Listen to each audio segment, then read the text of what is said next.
thank you to the Architecture Foundation for inviting me to talk, and thank you all very much for coming this evening. What I'd like to do is to talk to you about 6 or 7 of our more interesting projects. And I hope you will realize that in trying to fit them into the time available, what I'm telling you is really a much simplified version of each of the projects, because many of them, most of them, took a long time and were very complicated. And it may be that if you're looking for threads, you might divine 2 aspects to our work. One is a complete preoccupation with construction and the art of building. And the other is to do with thinking about buildings in terms of the experience of the people who occupy them. We spend all of our time not trying to imagine buildings as much as imagine the life that might go on inside them. And the first project I have to show you is Ilfracombe, which was the first real standalone building that we did. And I don't know whether many of you or any of you have been to Ilfracombe. It's a resort on the northeast coast of Devon, a beautiful spot where the hills of Exmoor tumble into Bristol Channel. And it began life as a fishing village. It then, when the railway came, developed into an affluent resort, and then sadly, since the war, has rather declined.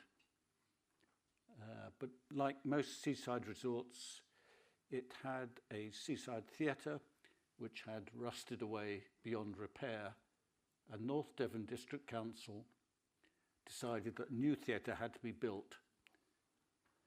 But the people of Ilfracombe were very suspicious of the District Council in Barnstaple and wouldn't agree to the new theatre being built or their old theatre being demolished before the new one had been built.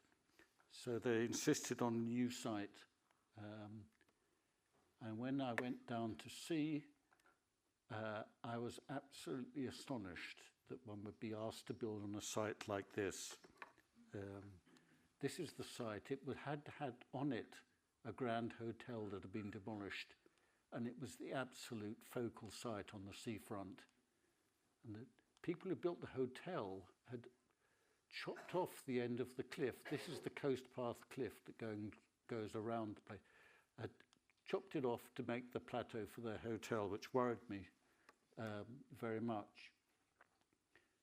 But the council had a very modest brief for their new theatre. They wanted a 400-seat theatre with retractable seating so it could be made into a flat-floored space. And the sketch they produced of it was a sort of rectangular box. It looked like a Happy Eater restaurant. And it was clear to us from the outset that this was a site that absolutely demanded something that was sculptural, that you saw it from above, from below, and from all directions. Saw it from the town against the sea, that it needed something special on it. And we started off boldly, despite the budget being only 1.5 million for this project, to telling them that they needed to build 2 spaces, one a proper theatre and another a ballroom. And then we produced this first sketch, which was the idea that it might be a group of conical pavilions with a piece which, a sort of prosthetic cliff to replace the piece of the cliff that had been chopped off to make the Victorian terrace plateau.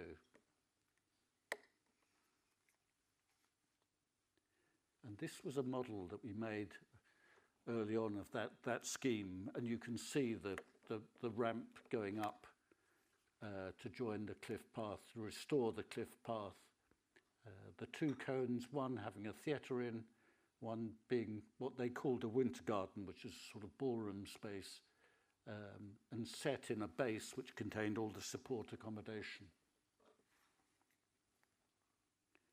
This model showed a view from the town side, and you can see the dramatic thing of the path coming down over the gardens. The gardens were the remains of the exotic gardens around the hotel. If you ever go to Ilfracombe, there is the most fantastic museum in this building here, which is the old hotel laundry that is worth visiting.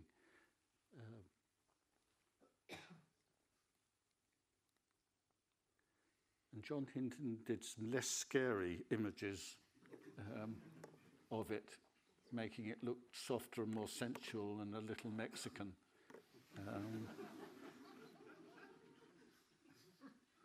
But we had no idea how actually we were going to build these conical structures. And Philip Cooper and I were talking one day anxiously about what we might do, because the climate down there just eats buildings. The salt air just corrodes everything. This was the fourth theatre they will have built in Ilfracombe. And he mentioned the fact that brick windmill bases seem to survive forever. And I went to the library and researched conical brick structures, and came across this illustration, which is of what the Red House Cone in Dudley in the Midlands, which was made for glass making. The glass blowers used to sit in a circle around the furnace in the middle, keeping cool while they blew glass. And what really attracted me about it was the fact that it was apparently these buildings were built without formwork.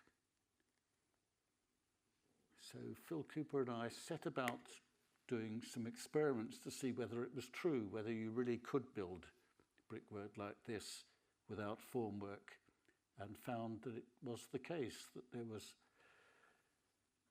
you could build brickwork which sloped at up to 72 degrees and the brick didn't slip. It's simply that when you laid one brick upon another, it didn't slide sideways. And if that worked, it implied that you could build much larger structures. And the cavity brickwork on the side is actually the final result. But Phil also calculated that you could build very large structures with this. We could build structures which were 20 metres in diameter and 30 metres high, just with one brick thick structural elements of it.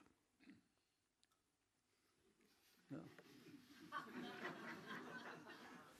The town were not entirely convinced by our proposal. They were divided, some for and some against, and those who were against appealed to the Royal Fine Art Commission to try and stop it. To my relief, the Royal Fine Art Commission came out in support, and in fact, the councillors who had been subjected to having to come to London to present their scheme was so determined to build it as a result that they became more on side. In the end, it was decided by a large public meeting in Ilfracombe, and the leader of the council asking for a show of hands. And we won the day. The majority was in favour. But by this time, the controversy had reached the national press, which was the first time that Ilfracombe had been in national press for donkey's years. And even the hoteliers thought it was a good idea. And this thing shows the controversy, but the actual building being finished. So this was the plan of what was built in the end. And you'll see here that there's one cone that contains the theatre. It sprouted another cone to become the stage, and this other one was the winter garden space, and connected by a low foyer space which took people through from the gardens at the front through onto the seafront in a terrace looking out to sea. This was the cross-section through the cones, and you can see the theatre one here with its truncated stage, and the winter garden one here which was daylit and different, and then the cliff path and stepping down to the coast. And this was the section through the foyer, this low space with landscape on top, taking the gardens of the surrounding gardens through over the top of the building. And I was really particularly fascinated by how you could create within these cones, which were already very compressed sort of spaces, an even smaller space by the circle and the balcony and devices, until you ended up with a virtual theatre space in the middle, which I think is the key to making really great, where you condense the audience into a very small space for the performance. It was great fun to build. It was built by Pierce Construction, who are a local firm, and none of us had built anything like this before, and everybody became very enthusiastic, really enjoyed the process of doing something that was frankly a bit epic, but also so very out of the ordinary. So this is the bricklayers standing on scaffold inside the cone, building the cones up brick by brick, looking out to sea. It was built with this is pre-digital era. This is with a central pole with a wire, and the man is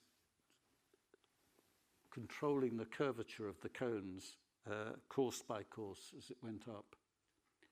And these things really were like eggshells. These holes that you see in this are bricks that are left out, and you can see how thin it was. And Phil Cooper kept saying to us, it's the shape that makes it strong, and the more weight you put on it, the stronger it gets. What we found, in fact, was that that was great, but you can't make holes in them, and we eventually had to design it so that it was supported on a concrete structure below. And the single brick inner cone was the structure, and then it was clad with white brick on the outside with waterproofing and insulation in between. And miraculously, they don't leak. So these were photographs that Christine Perkins took for us of the finished building, and they sit in these exotic Ilfracombe gardens where they shine coloured light on the flower beds at night. And we really wanted to make something that was out of the ordinary. Just imagining that you'd sat in the back of the car all the way from London, and at last you get to Ilfracombe, find the sea, and you see something that is not ordinary, something that is a memorable landmark. This is it viewed from the east, with the cliff path going up, coast path going up behind it, and the south-facing gardens. A sort of bit. You come inside to a foyer, which is colourful and outside with a crazy paving marble floor. We imported a lorry load of scrap marble from Carrara for this.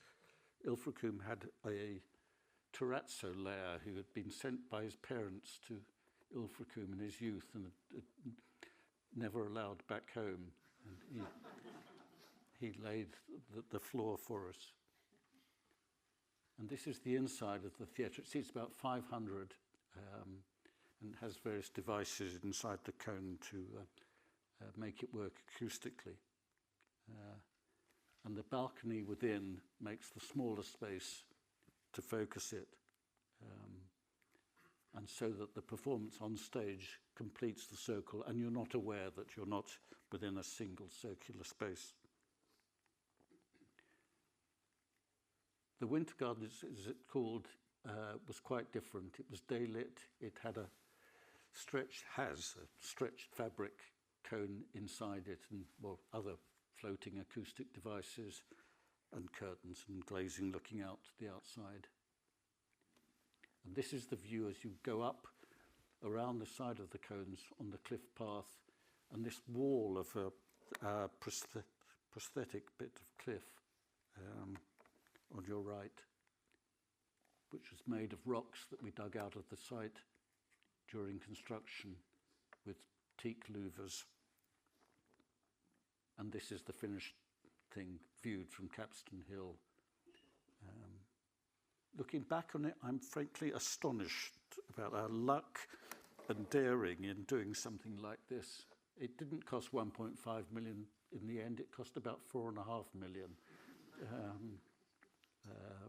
But we were very, very fortunate in every respect with the project. Soon after it was finished, we became involved with the Hackney Empire. Less out on a limb than Ilfracombe was. I don't know how many of you know Hackney Empire. It was a theatre designed by Frank Matcham in 1901 and built for Oswald Stoll, who had a chain of variety theatres across the UK. This is a photograph taken about 1901. You could just barely see it on the left on Mare Street. And his formula, or Stoll's formula, I think, was that you bought a small section of valuable frontage on the high street, and then you built behind it, on the cheap backland, a whacking great 2,000-seat variety theatre. And this was the interior when we first went inside, and what you find inside is the most wonderful. And this theatre, Matcham built 200 theatres in his lifetime. Extraordinary man. This, which is his middle period, we think is one of his best. He got more pretentious as an architect, but less good theatrically. A wonderful concoction of elements. And we found his original drawings. These were the contract drawings we found in the building when we started work on it. And he was consummately skilled in designing and planning theatres. In this way in particular, the way in which he attaches the audience onto the stage to make a single circular space within. You can see this is the bit of the cheap, the expensive frontage, and this is the backland part of the theatre. And his formula was this: you built a sort of palatial room in the middle, an ornate ballroom sort of space. And on one side it made an opening into the proscenium. On the other side you took the wall away and inserted the tiers, 4 tiers of seating into it, but in a way in which the entire audience appears to be within this space. So you compress all those 2,000 people into a much smaller volume, which intensifies the performance. Well, variety theatres came to an end. They were killed off by film and then by television, and they mostly became carpet warehouses or bingo halls, and were eventually, many of them, of Matcham's theatres, were demolished. But Hackney survived as a television studio and then stood empty until this man came along. This is Roland Muldoon, who was a kind of left-wing impresario who ran a circuit of comedians and musicians and performers of all kinds around clubs and venues in London. And Roland decided it was time to settle down, and he settled down in Hackney and started what was called New Variety. He reopened it as a variety theatre with enormous success. I mean, he filled the house, you see, with a multicultural audience in Hackney. But the building was in a desperate state, barely legal. In the stalls, the floor finish was gloss-painted carpet.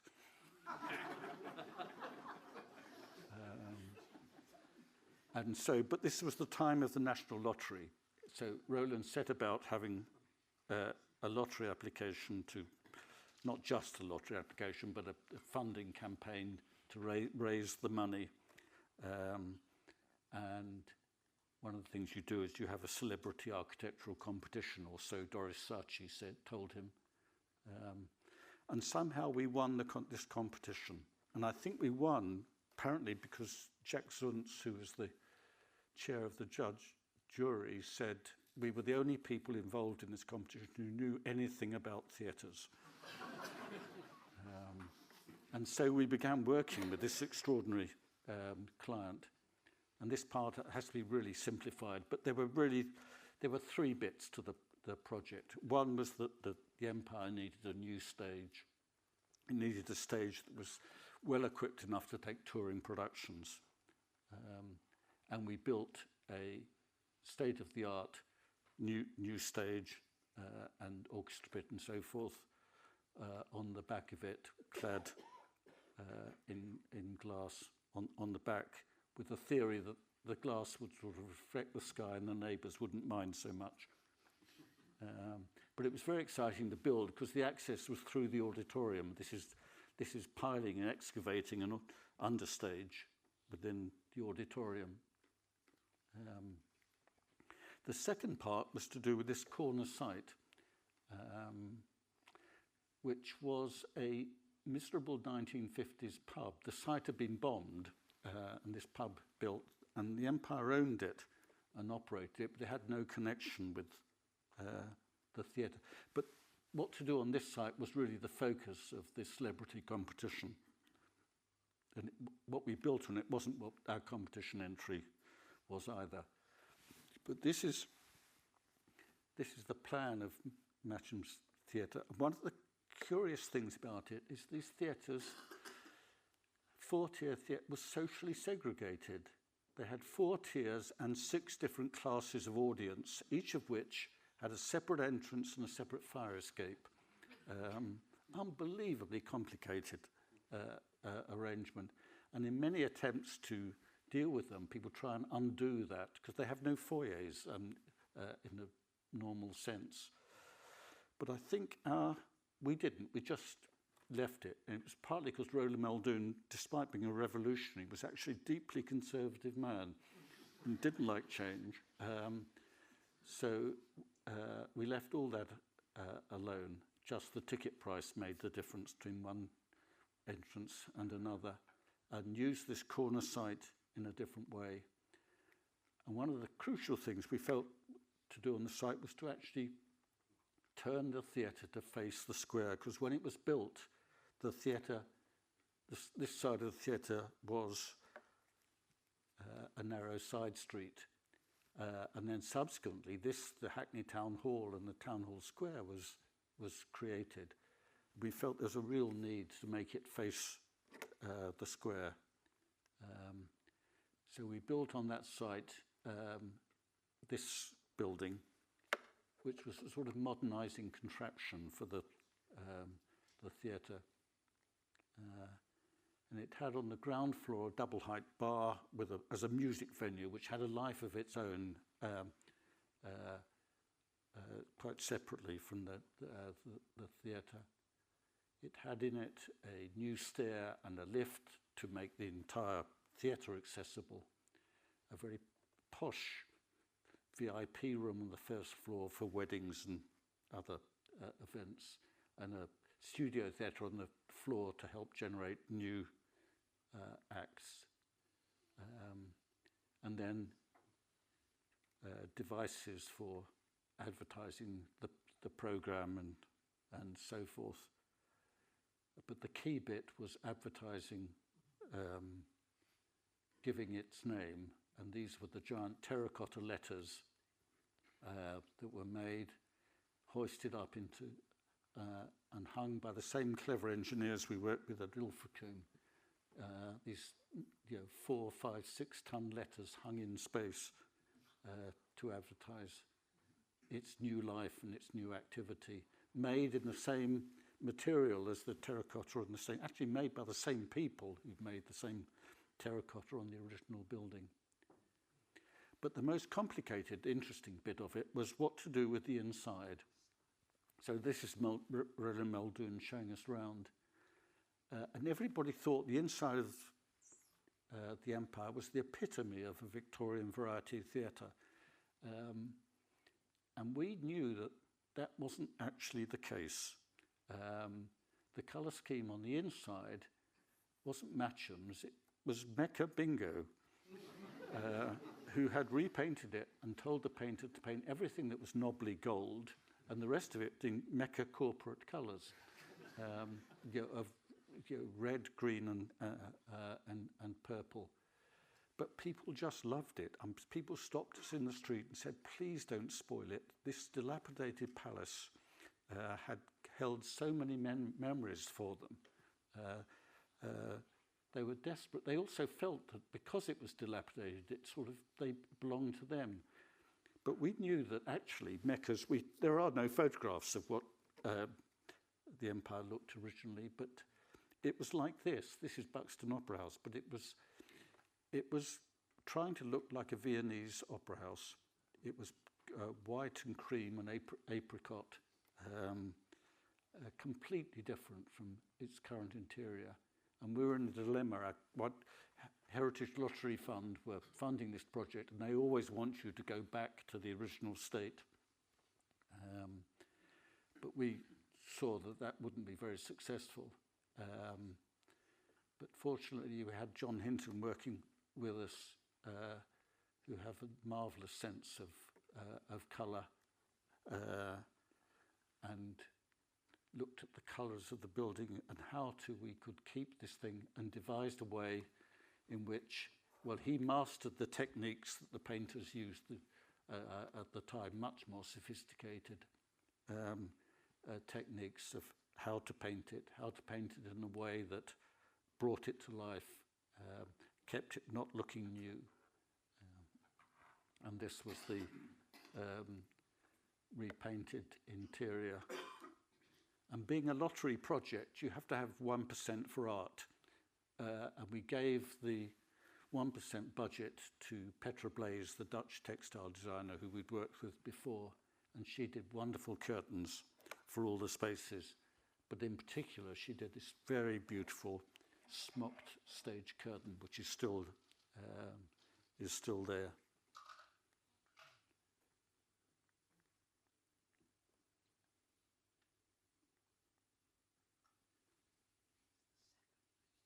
Building it was an adventure. The contractor went bankrupt shortly before we finished, but eventually it was finished and opened.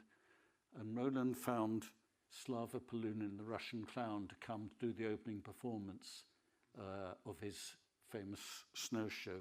And he and his clowns, and if you've ever seen it, this wonderful blizzard that he creates as the finale of his show.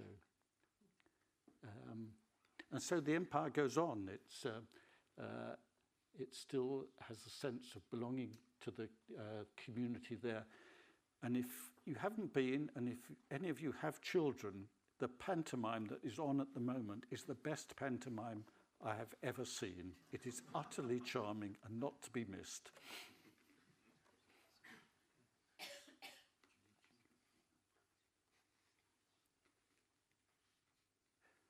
Shortly after Hackney was finished, we spotted this unusual advert in building design, advertising for an architect to do a master plan for Sevenoaks School. Not a usual sort of thing you see. And we applied. The secret behind this advert, and actually the whole project, was the head of the school was a woman called Katie Ricks, and her father was Paul Korolek of Arons, Burton and Korolek, a very distinguished architect. And clearly her father had told her when she asked, how do you find an architect to put an advert in BD?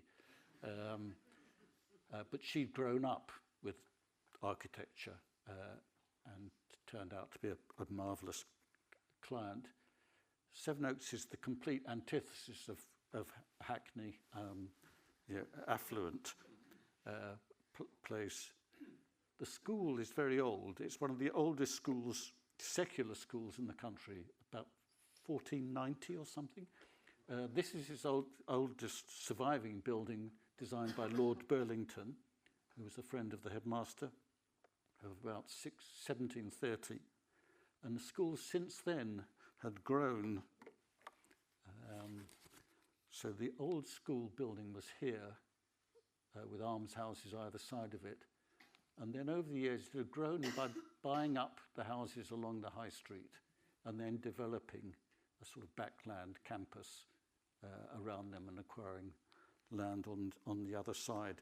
But it wasn't a grand public school at all. It was quite the opposite. It was an innovative, co-ed international school, academically high achieving, but far from traditional. And the backland campus is beautiful because you look out at the back across Knowle Park and towards Knowle House in the distance. I don't have time, and this isn't the occasion to explain the complexities of the master planning that went on. We did for them over the years, but we have worked for them continuously for 20 years. I've done 17 projects so far, and there are probably, I hope, 3 more that might lie in the future. But it wasn't quite as straightforward as it might seem. But when we finished the master plan, they did invite us to do the first project, which was to build a performing arts centre, and this was the site between the school theatre and a gymnasium that might one day be demolished. But constrained it was, but it was actually had a very beautiful outlook into a valley behind. And the theatre was a very nice little theatre, and it was actually designed by Roderick Ham, who was the person who actually was instrumental in having us being selected for that Ilfracombe project. And because they had a very nice theatre, the brief didn't involve a new theatre. They wanted a concert hall, assembly hall, recital room, music school, some more drama studios, but not a multi-purpose performance space. And this was a model of the early version of the scheme. And our first thought about it was that it should be made up of a group of buildings, not a large volume subdivided. And this was partly to make it relate better to the older, smaller scale parts of the campus, and partly because it makes sense in a building where you've got lots of things that you need to keep acoustically separate. And the site has a section that steps down 2 stories across it, so you enter on a middle level here through a foyer and then into the recital room. But the concert hall is a much bigger scale, where you come in and step down the rake into the audience. The plan I always thought was very ungainly, but it was this. But I was, sorry.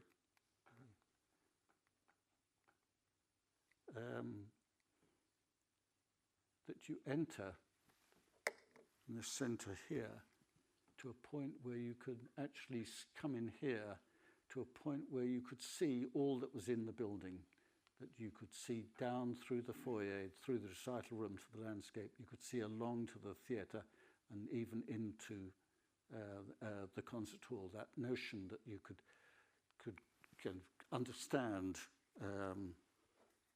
the whole building on entering. And the lower level has the 4 performance spaces that were all on the same level, and an extensive foyer space, and the music school was on the upper level. And we build in our office very big corrugated cardboard models. They're reassuring as you're designing somehow, the sheer scale of them.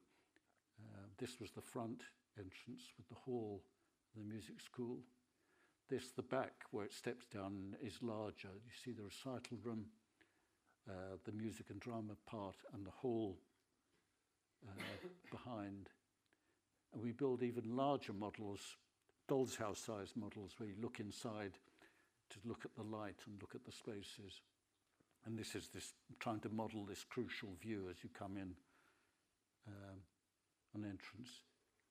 And we had a very strong idea about the material aspects of the building. On the outside, it was to be a sort of grey brick that echoed the colours of the ragstone buildings of the older parts of the school, to try and make it connect to it, but inside a warm pink brick, because warmth seems to be useful for performance.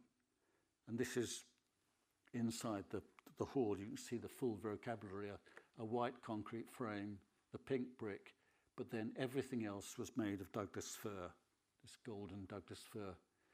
The roof, the windows, shutters, doors, furniture, everything was Douglas fir. And this is it on the outside. The hall looking very much like a monumental hall with doors, so that, because it's used for assemblies, kids pour in and out at speed.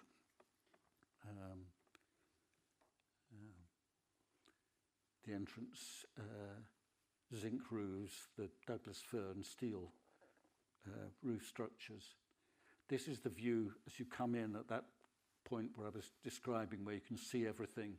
You can see up to the music school, you can see down to the foyer and beyond, and the window on the left is into the concert hall. And this was the hall, and it was inspired by Derek Sugden's hall at Snake Maltings, a great barn of a space where just the form and the structure of the construction of it makes the acoustic quality. And this photograph taken in late stage of construction shows the scale of it. It was naturally ventilated. The air comes in under the seats at the bottom and goes out of slots at the top. And this is it in use. It's surprisingly intimate in use with the choir and an audience of about 500. The recital room is a funny shaped thing for acoustic reasons, with curtains and giant windows. And this is the foyer space, where you can see this notion of trying to make the space so that you could see and comprehend all that was in it when you enter. This, the music school on the top floor of Douglas fir and concrete, at the drama studio, which we imagined would give them freedom to paint it and everywhere, and they've never changed it since. And the view out of the back as the terrace as it steps down to the valley. I like it best at dusk, when you can see the activity inside it.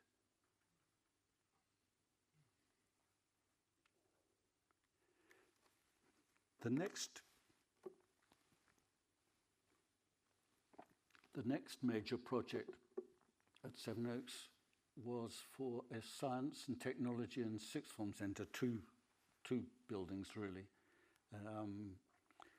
But this time we were not invited or not gifted the commission. There was to be a competition, but we were shortlisted against a very strong field. And we went in with a very clear proposition to it, which was the idea that you wanted to make the most exciting science building you could, and the secret of that was to make everything that went on inside it visible. And we showed these diagrams in the interview presentation. At the centre there would be a thing called the Hall of Science, which was really like a large space full of exhibits and demonstrations and objects inspired by museums of that kind. That around that space there would be a ring of collaborative open plan space for informal working. And then round the outside there would be a ring of glass-fronted transparent labs. The whole idea is that you should actually be able to see and be inspired by what is going on.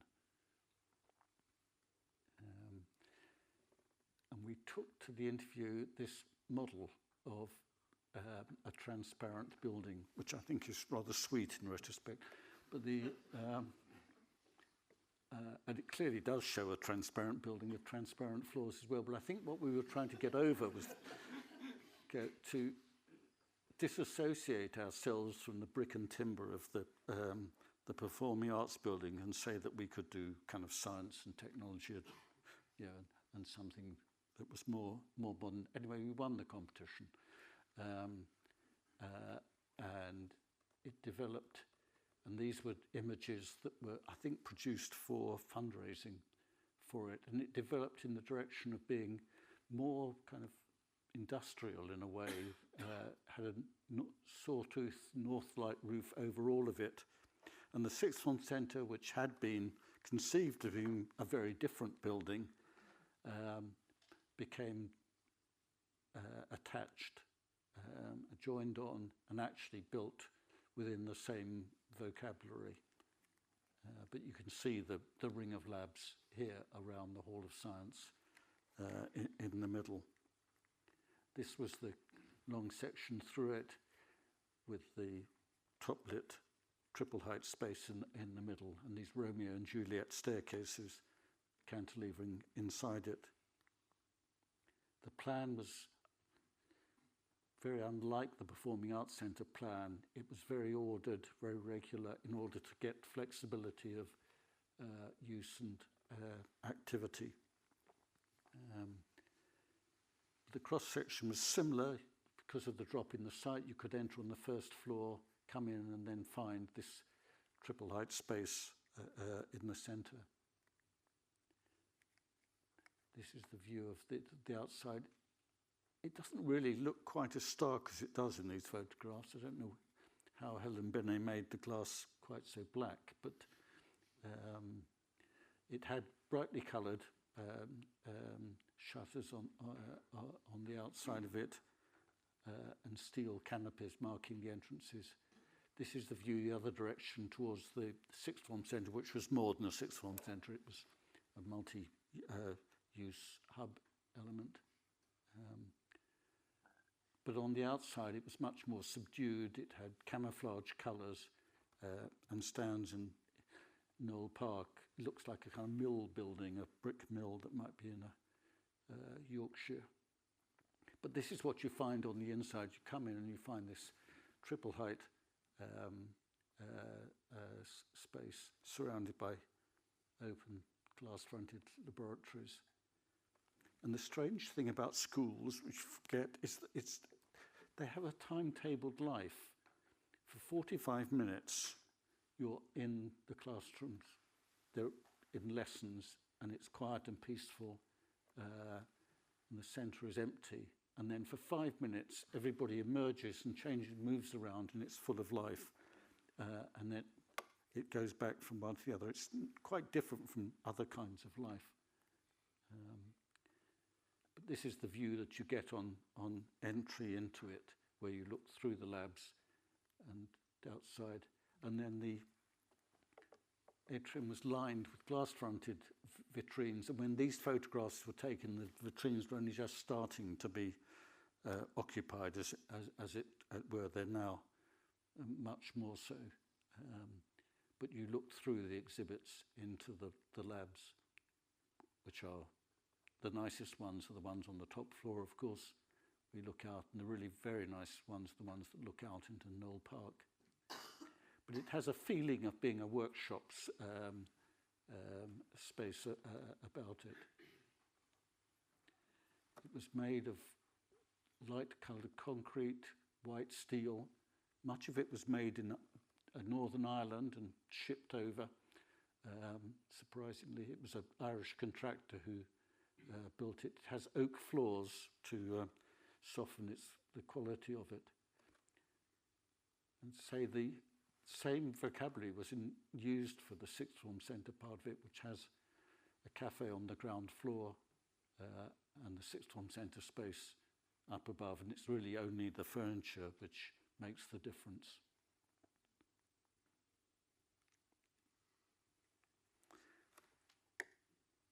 The next project is the Malt House in Canterbury. The Malt House stands beside the railway line in the centre of Canterbury by Canterbury West station, and it was built to malt barley for Mackerson stout in the turn of the century. It's one of the great examples of the functional tradition in architecture, these industrial buildings that are very rigorous and ordered and handsome. And to understand it, I have to explain how you malt barley.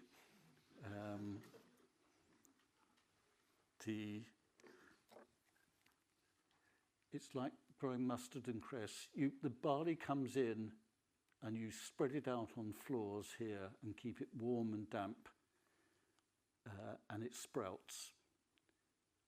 And then when it's sprouted, you hoist it up and take it down here and drop it onto a terracotta floor here, heated by coke furnaces down here, which dries stops the germination. And the starch in the barley has turned to sugar, which has turned to malt, and then you took it out here, cool it down and put it into hoppers and take it away to the brewery and you make beer out of it. But it leads to buildings with this wonderful plan of the malting floors on the right, and then the 3 kilns, and then the storage parts. And it was very atmospheric. Low floors of cast iron beams, tiled floors, and brick floors. These were the kilns that produced this. Why stout is dark, I think, is why it's not carcinogenic. I understand, because it's really cooked in coke fumes, and then this was the part that held the great hoppers. And when they stopped malting, it became a car parts warehouse and was badly hacked about. And then it was acquired by the King's School in Canterbury, and they thought they would turn it into housing and perhaps a theatre.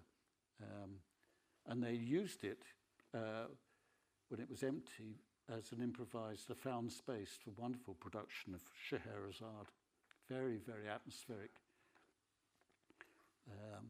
This was our scheme for it, which on the right created a performance space out of carving it out of the floors in it. Proposed making somehow a foyer space where the kilns were and using the other part for studios. This is one of Ben Burley's competition images showing the idea of it, and also the idea that actually it would feel like it was still a found industrial building that you were performing within. This was the plan of it. The foyer in the middle made of the kilns space, an adaptable theatre space with a big stage and workshop behind.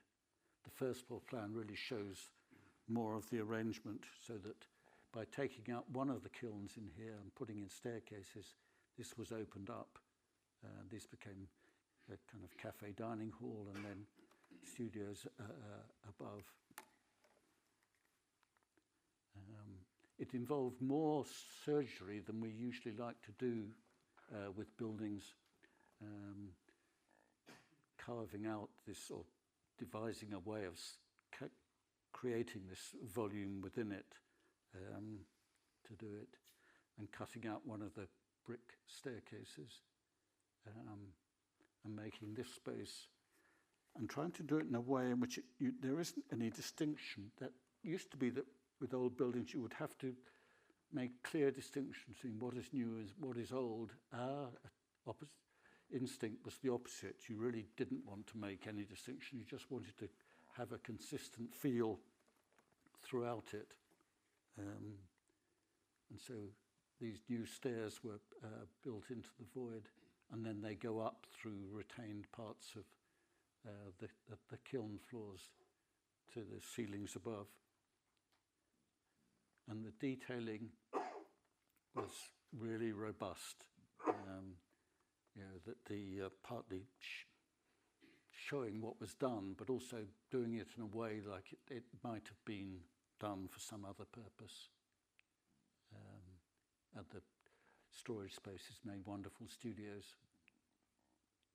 This is the auditorium theatre with the kids on stage, the audience coming in. It all made of rough sawn boards and things like that, and designed in a way that the kids could actually do all the tasks, do all the techniques within it. And on the outside, it was restored to its original state. And we spent a lot of time wondering until we came up about the entrance, until we came up with the thought that actually the less you do, the better. And you make an entrance where you find your way in as if it was not intended to be an entrance.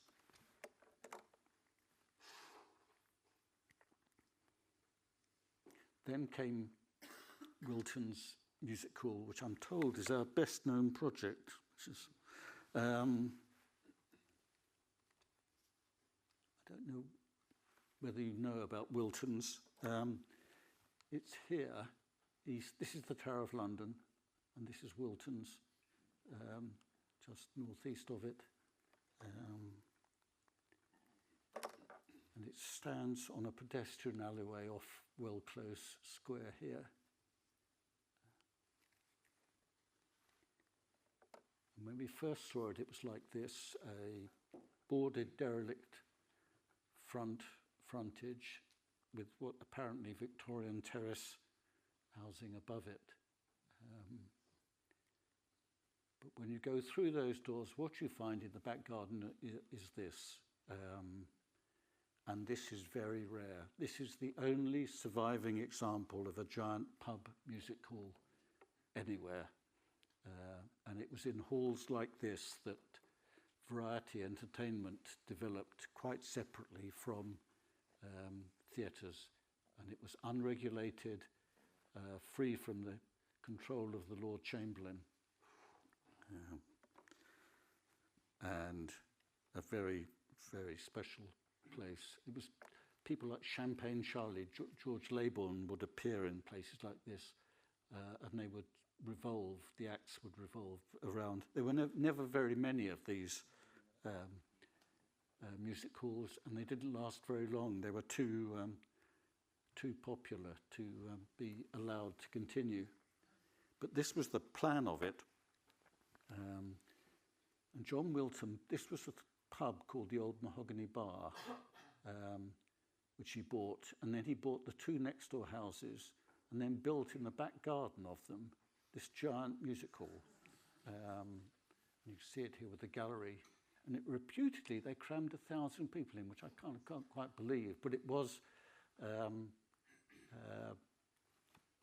very exciting. And they were closed down by fire regulations, but I think because of morality too, it was just too much fun.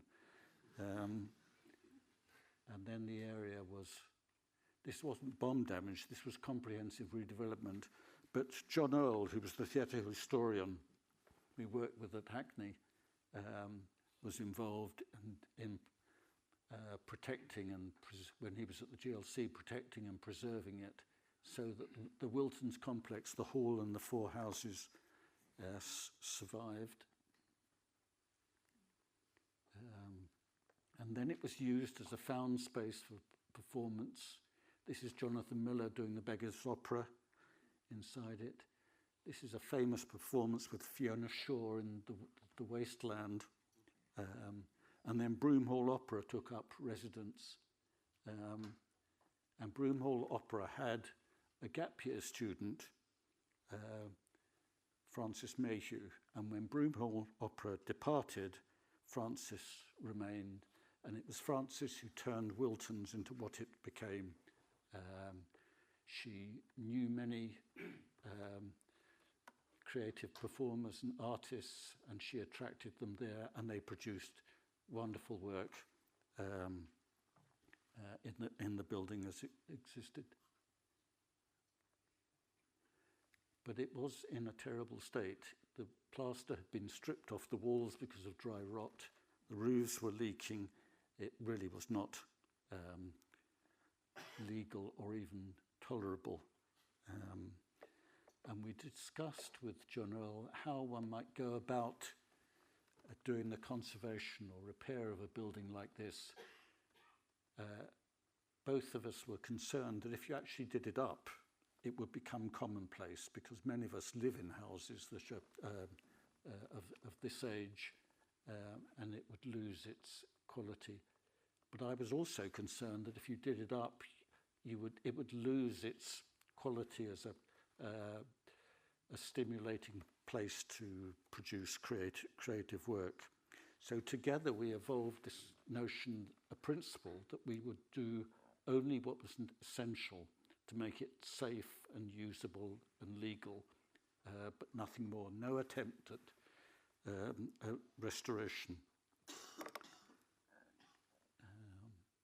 And it took a long, long time to get the funding in place, to 3 attempts with the Heritage Lottery Fund before the funding was given. And it began with the phased development. We did the hall first, and the hall needed a lot of work because the roof was collapsing. It needed soundproofing because the Docklands Light Railway ran right beside it. All sorts of work was needed, which was done by William Fuller beautifully. And in the end, it looked exactly the same as when we began. We wanted to repaint it. This paint scheme that it has was actually done by a film company before this project. People could do what they liked in it. And they painted this fake distress. They'd even painted fake leaks into the plaster. But that failed our test of nothing that was essential. Wanted it to actually conceal or not make visible all the things, so that each person coming to it had the same experience of working in a found space.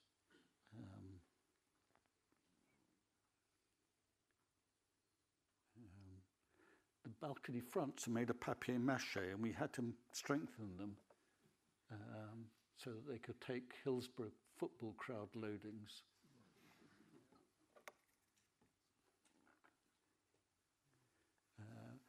But the hall part was the easy bit. The houses were much more difficult. You can see the cross-section here. The houses were mid-Georgian spec-built houses, very insubstantial. The floors all different levels, and they'd been knocked together in a wonderful way, but completely illegal. And my colleague Adam and Phil Cooper worked there on site, drawing on site for months, working out with immense skill and ingenuity how to actually strengthen them, solve the fire problems, install services, all in a way that looked as if nothing had happened.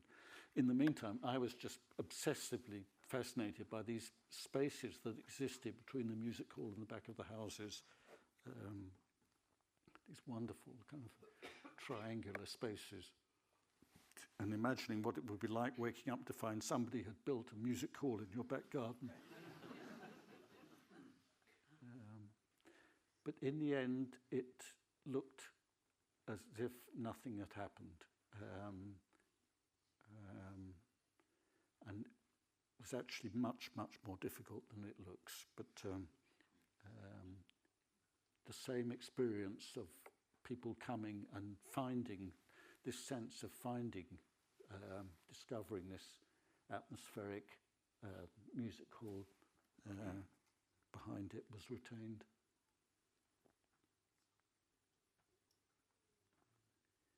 And on the outside, apart from changing the shutters,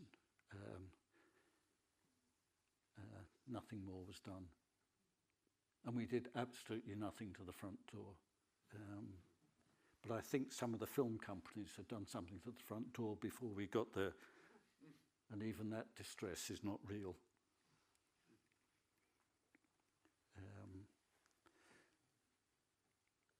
The final project I'd like to show you is Bradford Live, which is our most recently completed one.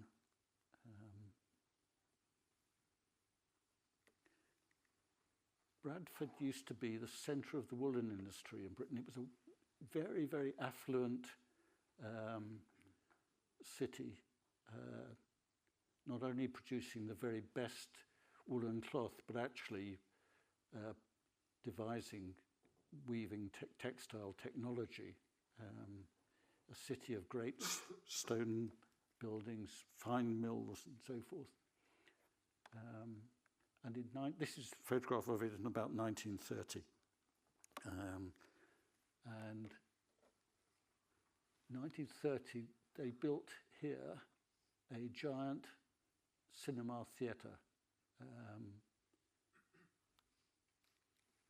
called the New Victoria. And it was palatial. It's an auditorium with a shallow dome over it. It seated 3,500 people. It's one of the largest cinemas in the UK outside London. They must have been very proud of it. And it was designed by Alderman Illingworth, who was no mean architect. This is very accomplished work, not only the great fan-shaped auditorium, but around it were wrapped ballrooms, restaurants, function rooms, in these octagonal rooms in the corner, and palatial foyers around it. He was very, very skilled at his trade. And it thrived for about 50 years. The Beatles performed there early in 1963. But in 1980, it was acquired by the Rank organisation that carved it up and made 3 cinemas and a bingo hall out of it. This was one of the cinemas. This was the foyer. It was as if civilization had just come to an end.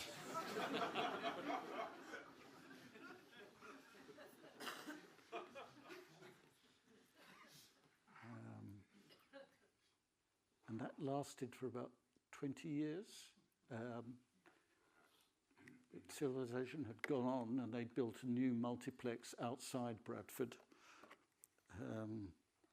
And the site was sold for development as an office building. That didn't happen because of the 2008 recession. The building was just left standing, becoming derelict. Until the point where, under pressure from local groups to try and save the building, a long campaign to save it, Bradford City Council were eventually persuaded into having a competition for new uses for the building, and we were introduced to this man called Lee Craven, who was, of all things, a Bradford textile manufacturer. And he had the idea that it would make a great music venue and could see a way of making such a thing financially possible. And his interest was absolutely not he had no commercial financial interest at all in it. He simply wanted to do something, initiate something that would help regenerate his city. And we were introduced to him by Peter Angier, the theatre consultant, and we worked with him on his bid. This is Ben Burley's image of the outside of it brought to life with a great LED screen showing the potential of the building to enclose the city park that in the centre of Bradford. And this, an image of it as a 4,000 seat, 4,000 capacity music venue. And the bid was successful, and Lee Craven and his organisation, Bradford Live, were awarded the lease on the building, and we worked with them to develop the scheme and find the partners necessary to do it. developed it in quite some detail. And then, because the funding came from public sources, it was announced that the architectural appointment had to be competitively tendered, and we lost the project to ADAS. And we went away feeling really upset, angry, hurt, betrayed. And then 4 years later, we got a call from Lee Craven asking whether we would consider returning as architects. And what had happened was, well, firstly, they'd done the demolition works, and as we feared, they revealed that the interior of the auditorium had been entirely removed by the rank conversions. But also that the contract had been let to a local contractor who wasn't bad, but had never done anything of this sort of scale and complexity before. But that ADAS had gone into liquidation at very short notice. And here they were, this was the flagship. Bradford by that point had won City of Culture for 2025. This was their flagship project, and it didn't look like it was ever going to be finished. And we agreed that we would go back and take over, which we did. And I say we, actually Adam Goodfellow and Kathleen Jenkins spent most of the next 2 years in Bradford, on site, putting the project back on the rails, talking the contractor and the subcontractors, and gradually getting it, and to stop the cost of it escalating out of control. This project was it was unbelievably complicated work. This is rebuilding the tiers inside the theatre, where the structure was in worse condition than expected.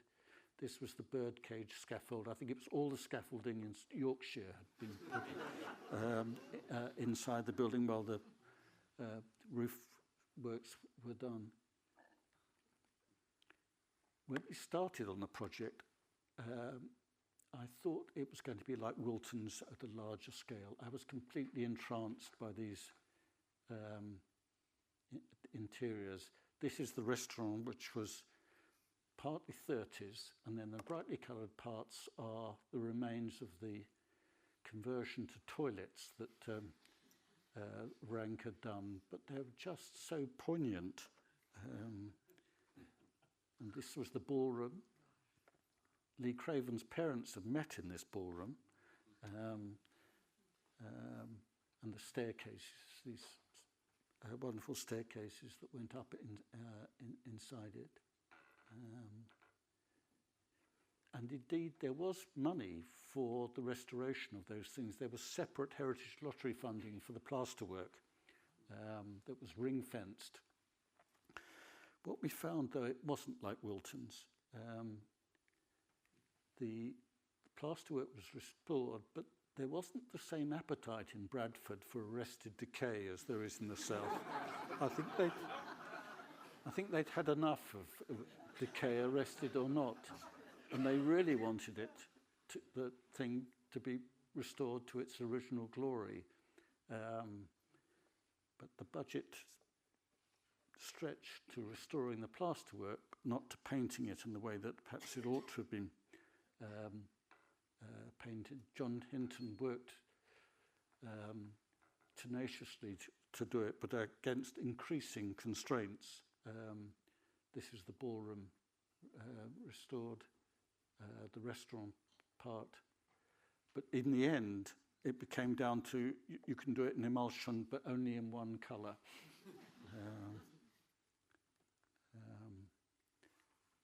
In the auditorium, and the foyers, it was different. There was nothing left, just the bare brick structure and the steel framework, this wonderful cobweb of steel above the auditorium. We did, one of our conditions of going back was that we wouldn't,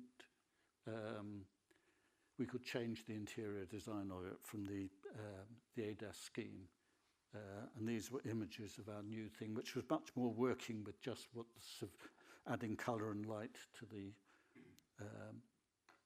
to what existed. This is the stalls foyer, and these were built, and they are. If they would only turn the lights down, it would be more atmospheric. But in the auditorium, this plaster on the left, this is the only surviving bit of plaster in it, these decorated parts, but the rest of it was put back in a way it looked like it might have been the substructure for it. And then we designed a kind of steel proscenium that might have been the basis of that original decorative proscenium.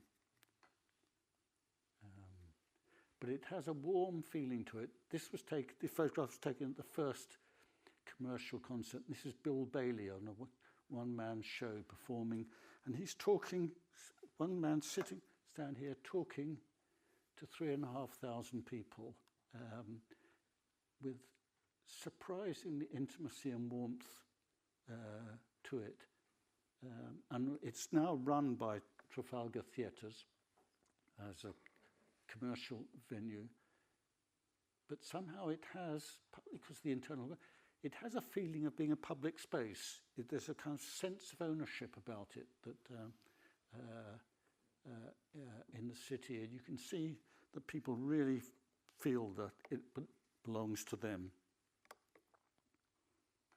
So I've probably gone on far too long, but I have.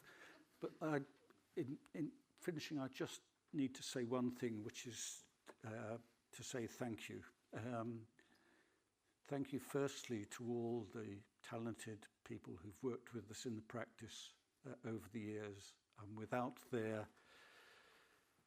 enthusiasm and commitment and forbearance, these projects would never have happened. Thank you to the engineers and consultants that we've worked with, 3 structural engineers and just 1 services engineer has done all these projects with us, and their contribution has been enormous. And thank you to the clients. Thank you for them choosing us in the first place and for trusting us through the adventure of making these projects happen. Thank you.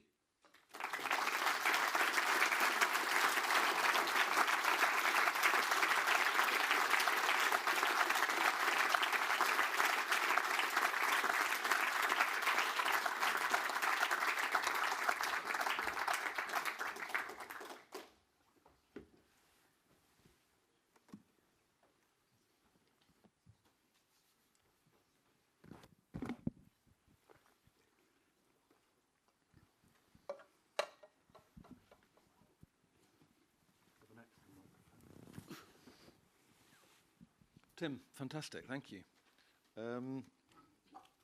35 years, I'm guessing, from the start of Ilfracombe to Bradford Live, or Is it?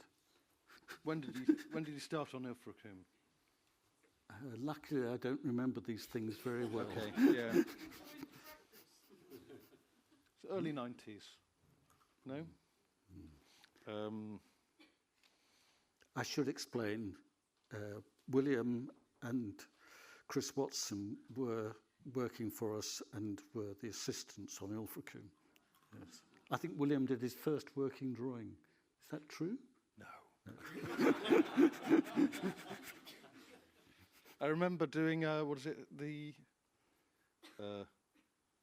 auditorium risers, and I was saying, I think maybe might want to be sort of 2 or 3 millimeters steel because they're curved. And he looked at me and said, what do you know about the thickness of steel? And I had actually done an exhibition stand in that before, but no, so, yes, it was early 90s. And I suppose I'd be curious just to hear a bit about some of the years before that. Your education, I think you said you started studying in 68. Yeah. 68, yes. And I suppose there's an interesting thing there of, having sort of living memory of the late stages of modernism before that was fully being questioned. And I was interested to hear about what you learnt then that has stayed with you and is still pertinent, and what you've had to learn or teach yourself that was just nowhere in the mix of your studies. It's all so accidental. I mean, I can remember starting in architecture at Cambridge, and it was so exciting. I mean, it was going from the straitjacket of A-levels into architecture school was like going back to primary school. Suddenly the world opened up, and we were taught by an American called John Hicks with a wonderful program, and you were suddenly able to do all sorts. You could do projects. You could draw. You could paint. You could write. It was the world opened up. But it was also 68, and it was time of revolutions and sit-ins and things, which we got involved with without much understanding really why or what we were. It was all about. But I was gripped. It was also the time of Hermann Hertzberger and kind of and Charles Oliver working, but the Americans and Foster and the imported American high-tech things, which I was much enamoured of. So that's how it began. And then in the end, when I left, I was very fortunate enough to get a job with Bill Howell, who was the professor at the time, and he did theatres. And I worked with him on two, and then he, with John Partridge, on the Albany and Deptford, which introduced me to performing arts, and the practice came out of that. I mean, the combination of the apprenticeship that I did with them that was so solid, and discovering that we liked working for performing arts, creative companies, best of all, was it. And then, so I suppose what struck me when I first met you was the robustness and directness and straightforwardness of your buildings, and then actually encountering your teaching work at the AA, it was you were encouraging these quite theatrical explorations and quite literary explorations, and I suppose that was an interesting aspect of sort of not judging someone necessarily by I suppose that was, for me, a glimpse of the life that you were imagining in the buildings and hoping to provoke and support, but that somehow there's a disciplinary separation with the act of building. Is that something you could comment on, that sort of tension between, I suppose, is it the reticence and the kind of sense of service and background that the architect in the theatre has to bring to a project to actually precisely not stifle the performance by a kind of imposed architecture? I think you feel a bit like the kind of frame maker, not the painter. You are, but you actually, I mean, theatres are just wonderful. I mean, partly because they're really complicated, truly three-dimensional buildings in the way that they work. And we've done other things since, but they are really fascinating, and that they are there to affect people emotionally, which is also a wonderful thing to do, and I think that's why one enjoys doing them. But I've never been an actor. I've never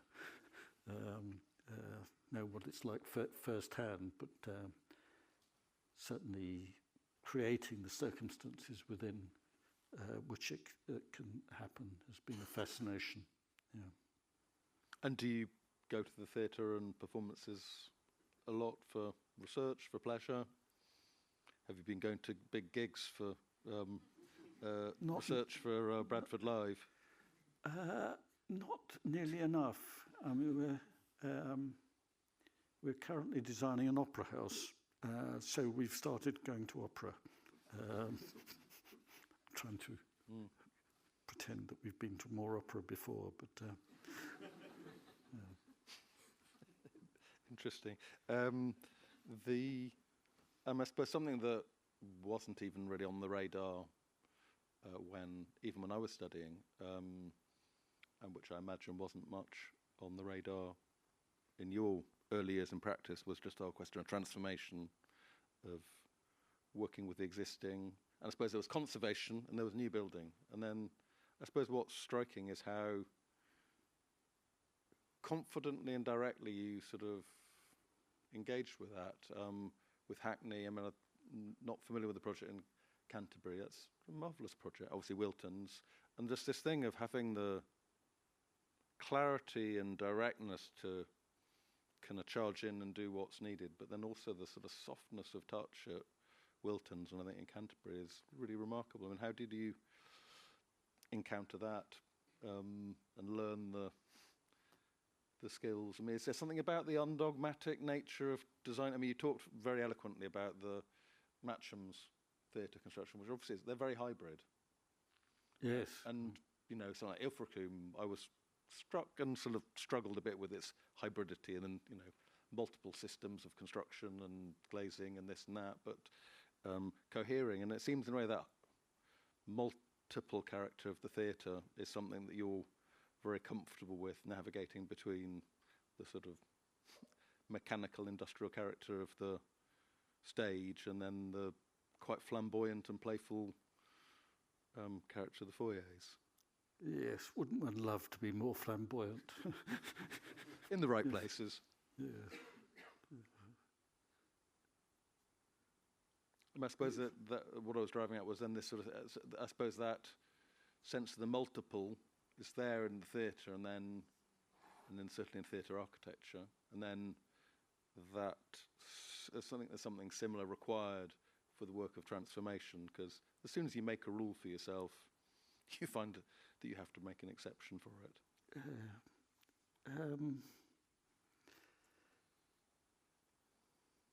And we work with old buildings because so many arts buildings are made out of old buildings.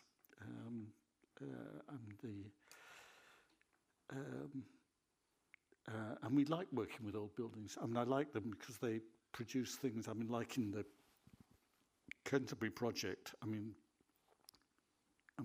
they've got an arts building which is so much better than any arts building that one could have designed for them. And all those accidental elements of, you know, that are great kiln structures and timber roofs and things which enrich it, but you would never purposely think of putting in or gratuitous things that add so much to the experience. But I prefer to do new buildings. It's more of a challenge to have a kind of like sheet. And all these projects that I've shown you, and the Seven Oaks Science is the one that I value most, because it was both in what it conceptually and in the way that it's made. But they're both pleasures. But I wonder if you'd mind talking about a little bit about winning work. I mean, there's a story we were talking about of how you even got on the list in Ilfracombe. I suppose this thing of winning work, but also winning, and then once you've won it, or it's just part of the process as well of winning trust and confidence from the client. Perhaps if you start with how you got on the list in Ilfracombe. I think we'd done Jackson's Lane Theatre and we were looking for work, and Richard Hollis designed for us a very nice brochure, and we sent it to every arts officer and every local authority in the UK. And there was a deafening silence. But 2 years later, Rosemary Lyons, the arts officer in North Devon, wrote to us, inviting us to submit for that competition. But finding work, and when I look back, I gaily said, clients, oh, we build most of the projects that we design. And then you look back at the project list, and there are dozens of unbuilt projects that you try and forget about. And finding work and competing for work is a problem. I mean, the Sevenoaks relationship has been wonderful, but all the major projects have been competitions within it, so that developing that trusting relationship with the client. And the most wonderful things happened to us recently. There's these people from Florida came to the office and said, we would like you to design an opera house for us. It's once in a lifetime thing, yes. But it is, and I do think that the proportion of time that architects spend in doing badly organised and exploitative competitions and searching for work, I mean, what a loss of creative effort, wasted effort there is in this now, and particularly with public work. We would love to work more in the public sector, but it's very difficult to get it. The procurement processes, which don't allow anybody of any calibre to make judgments about how people are selected and appointed, is tragic. So you spend endless time writing essays, as you know, trying to write descriptions of your approach about things which are then marked up by somebody. And always in a slightly different format, yes. So you can't recycle. Mm. And I suppose this interesting thing then there of this sort of, the impersonal nature of public work, at the same time, obviously, the beauty of doing public buildings, precisely because you're designing for people you don't know, but the need to have a kind of, I mean, you've talked about and sort of clearly credited the importance of clients. Is it Katie Ricks at Sevenoaks, the client at Wilton's, Rolda Muldoon in Hackney? These personal relationships are very important to delivering a consistent, coherent project. Yes. The relationship with Roland Muldoon was not that easy. He did announce one day he was going to sack everybody who wasn't black on the team.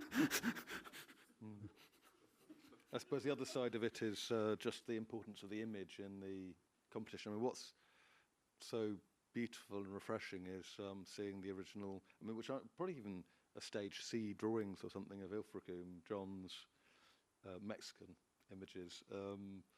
You couldn't win a competition with something that clear and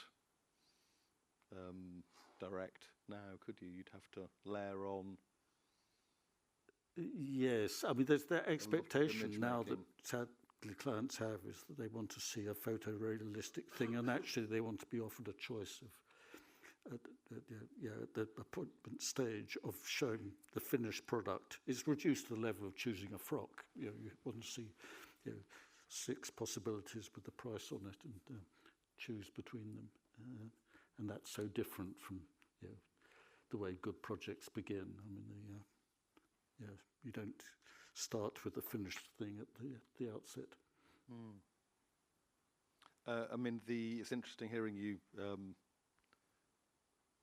training yourself to and sort of going to the opera.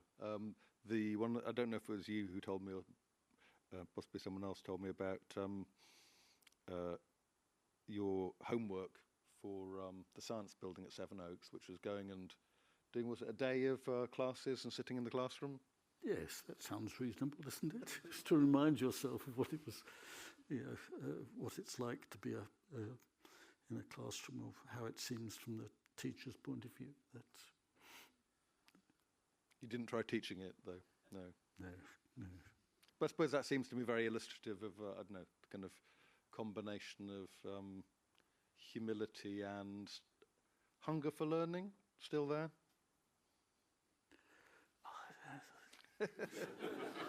Or is the fatigue kicking in and you want to repeat yourself? No, I don't see any sign of that. The whole thing is just a huge adventure. I mean, Yeah. it just is. And there has to be a project in your mind to kind of wake up to, and something to think about. Yes, and that's what we do, really. Very inspiring. Any questions from the audience?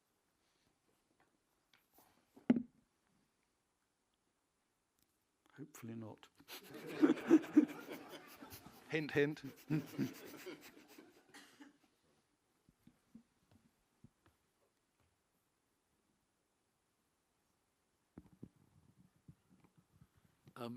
More of a comment than a question. I think for me, this is a fascinating talk, Tim, for which many thanks. The common thread that links all your projects together is your creativity and your tenacity. These are two things that you have a real special talent for. And I just wanted to say that in public because I have worked with you ever since we were students together in Cambridge, and your practice is very unique in the sense that it doesn't count the cost and the time that you spend on each project.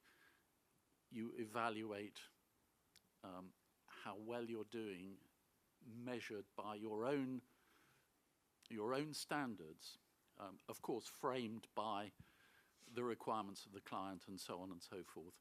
But it has been a pleasure working with you, and thank you. Is that Phil? Yes. Phil Cooper, structural engineer for Ilfracombe and many other projects. Thank you. Tim, thank you so much. This has been absolutely enlightening. But I'm left with the thought that you're, in a way, two people. Because on the one hand, you're an artist that is, in a way, used to dealing with existing circumstance and responding to it. And I would say that's Wilton's and that's Bradford. But on the other hand, you're a contemporary architect that wants to make light and lively spaces that enhance everything that goes on inside them. So the way that you started that architecture for you is about imagining the life that could exist within a structure. And that's, Sevenoaks Science Block. I mean, just an absolutely wonderful, open learning space about the future.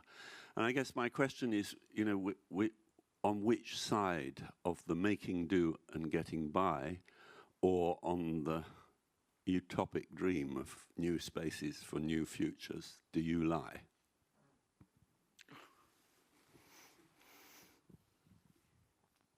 Well, which side I would... it would be lovely to do more new buildings where it was a completely fresh state. Yes, and working with old buildings is a real pleasure. But Well, a pain too. no, not a pain. No, not a pain. Not if they have. One gets immersed in each project that comes along. But there are more props and more. There's more. The existing building,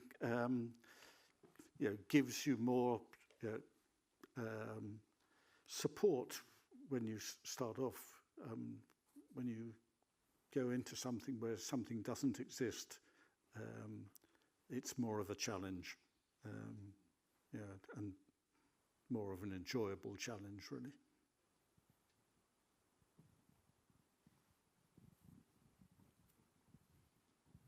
Goodness.